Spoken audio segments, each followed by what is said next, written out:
Hi, this is Taryn Grome, editor of PharmaVOICE. We met with numerous inspirational thought leaders at this year's DIA annual conference as part of our Editors Take video series. I hope you enjoyed this discussion. In this episode, Taryn meets with Donald A. Deieso, PhD, Executive Chairman and CEO, WCG, and Mary Elizabeth Williams, journalist and author of A Series of Catastrophes and Miracles, A True Story of Love, Science, and Cancer. Don and Mary Elizabeth, thank you so much for joining us at 2019's DIA in San Diego. Taryn, it's a pleasure to be with you again. Thanks for having us. It's our pleasure. Don, we'll start with you. In the past few years, patient centricity has become a really popular term in terms of clinical development. Tell us what it means to you. Well, I would start, Taryn, by saying it is something of a cliche today. It's used by folks in any number of ways. Actually, the part that commits our company to its mission is that it is impossible to think about clinical trials, or clinical care for that matter, and not have patients in the center. And so the term has real meaning, of course, but whether it's in practice the case. For us, certainly as an IRB, as well as our other clinical services, we're there to protect the interests of the patients. We're there to see that every opportunity is afforded them in understanding the trial, its risks, and its benefits so they're full participants. It's at the cornerstone of our ecosystem. Subjects, patients, sponsors, and sites and investigators are the three sides of the triangle that is our mission at WCG. And it's a mission well lived in your organization. So congratulations. Thank I know you it very starts much. from the top, so that's all due to you. Very kind. Now, Mary Elizabeth, you have a different take on what patient centricity means, being a patient. Tell us what your feeling is on this. Well, because I was part of a clinical trial and one of the first people in the first cohort of a clinical trial, I've really seen from the inside how much people don't understand what clinical trials even are. They think of them as something that is as a last resort. They think of it as something that they're going to be harmed by, and of course sometimes there are adverse effects. But what patient-centric care means to me is when you're in a clinical trial, it has to be a collaborative relationship. It cannot be passive. Patients need to be deeply involved, and the doctors and caretakers need to involve themselves in it. It has to go back and forth. It has to be a collaboration. And the more that patients understand, and the more that doctors understand that it is a really unique relationship, and it has to be that way. It has to be trusting, it has to be respectful, and it has to be full of dialogue and communication for it to work. You have to understand every aspect of a patient's life, not just the moments that they are in clinic, but how they are going to get there, how they're going to care for their kids, how they're going to do their jobs, all of it. Patient-centric care is about the times in your life when you're not a patient, when you're just a person. And at your most vulnerable as a person, too, correct? So what do you think could be done to improve the patient's experience in a clinical trial? There are a million ways that we can improve. Where do you start, right? I think we start by understanding that you don't leave your life and go off alone and have an experience of illness, or that your illness is isolated from every other aspect of your life. Are the people in your life involved in this process? Do they know how to manage your adverse effects, your side effects? Is your employer involved in this conversation about your scheduling? All of that needs to be incorporated into the dialogue. And when you get that consent form, is someone really sitting with you and saying, I understand that this is a traumatic experience for you right now. Your brain is working differently. You're full of fear. You have a lot of questions, but you don't even know what those questions are. And looking at you with that kind of patience and respect and spaciousness and silence around those moments where maybe you need a beat, where you're not being rushed out the door. All of those little moments, I feel like in just 5 more seconds of attention and care, you can change a person's experience. You can create trust because you are creating space. And that's the simplest, shortest thing you can do. Then there's a lot more elaborate ones, but that's a start. Well, I think that's interesting, that 5 seconds, not only can it enhance experience, but it could literally change a person's life. 100%. I had one experience early on in my clinical trial where I had someone not listen to me and not be really patient. And if that had been the primary on my trial, I would not have chosen it, because we make our decisions emotionally. We don't make them rationally, or we don't make them entirely rationally. And we have to allow for emotion to be part of the process and to understand that emotion is driving us as patients. So we have to let it drive the conversation of care. I think we also need to let our listeners know that you are a journalist and the author of the book, A Series of Catastrophes and Miracles, a true story of love, science, and cancer. So you bring a very unique perspective to this conversation.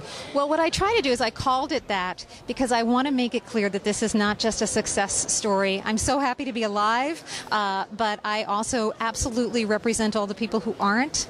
I want us to always be thinking about the people who aren't doing as well, who don't survive. I never think that anyone has lost a battle to anything. It is so important that we frame conversations of sickness and care in terms as respectful as possible. There are no losers. Everybody has a story, and every story needs to be respected. It's an amazing outlook. And I want to say I'm so glad that you're here with us today. I'm glad to be here every day. I bet. Don, I'd like to turn it to you. You know, you talked just a minute ago about your company's mission. What are some of the specific things you are doing to enable patient-centric research?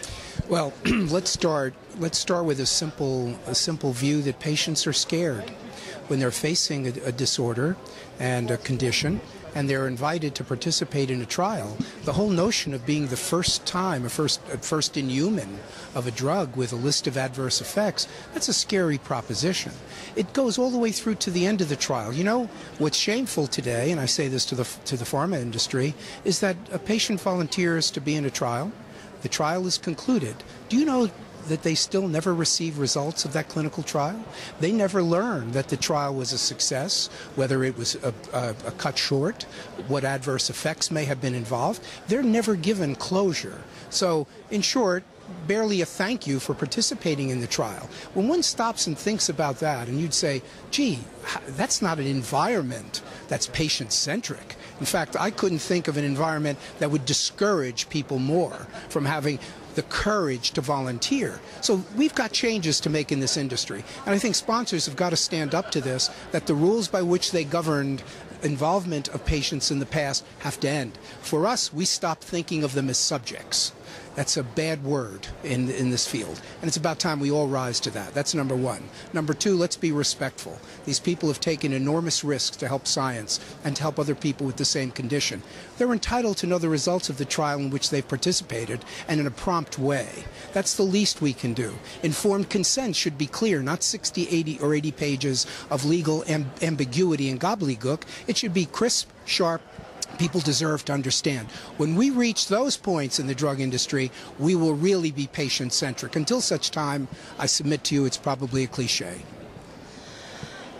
I don't even know what to say to that. Hallelujah. I think what you're saying is exactly the message that needs to be out there. So thank you for being so eloquent with it. Mary Elizabeth, what has the industry already done or begun to done, in your perspective, to make research more patient-centric? Are we seeing any kind of improvement? I am. I think it's wonderful that there are more patients being represented at different events and organizations. It's wonderful that there is more outreach from pharmaceutical companies who want to invite patients in and are creating patient advisory boards and asking us to participate in the language of these trials. I think the challenge is, but who are these advocates? And who is the patient population that is being reached out to? Is it only people like me who are success stories? Is it only people who are doing well? Is it only people who went to the best facilities and had innovative doctors who win Nobel Prizes? Or is it also the people who are really living with long-term side effects, who are in pain, who have been turned down for clinical trials and declined because they had comorbidities or whatever the issues are? Are you really reaching out to patients, or are you only reaching out to patients who best represent the best interest of your company? And how do we allow space in this conversation for the fact that people get really sick, people die? That's part of it. And when we have to be looking at quote unquote failure as well. Otherwise, it's just propaganda. So I hear that there's a patient bias almost out there. So if you're not in a place where you can receive the best care, or you are in contact with the best doctors, you just really don't have a lot of choices if you want to be part of a clinical trial. And that is not the fault of patients. We patients are not advised enough ahead of time, but it is also very much laid at the feet of doctors and clinics who don't have the resources, who don't have the resources to implement trials, who don't have the resources to deal with adverse effects. There has to be so much more support. I'm very lucky. I live in New York City. I got to go to Memorial Sloan Kettering and be part of a trial that changed the face of cancer. That happens for the tiniest, most minuscule population, and I want the kind of dignity and respect and collaboration that I got at a top-tier facility, because I'm lucky enough because of my zip code, for everyone. Everyone deserves that. There is no reason why it should be any different, and there is no reason at this point when science is doing so much, when we are on the cusp of so many breakthroughs, that those breakthroughs are not available to the patients who could benefit from them the most. I can't thank you enough, both of you, for sharing your inspiring words and your inspiring stories. Thank you, and we really hope to see significant change when we meet again next year and see how we've done. Thank you, Taryn. Thanks. We'll see you then. You bet. For more information on this topic, visit our Thought Leaders website. For more Editors Take videos from the DIA Annual Conference, visit www.pharmavoice.com. Thanks for joining us.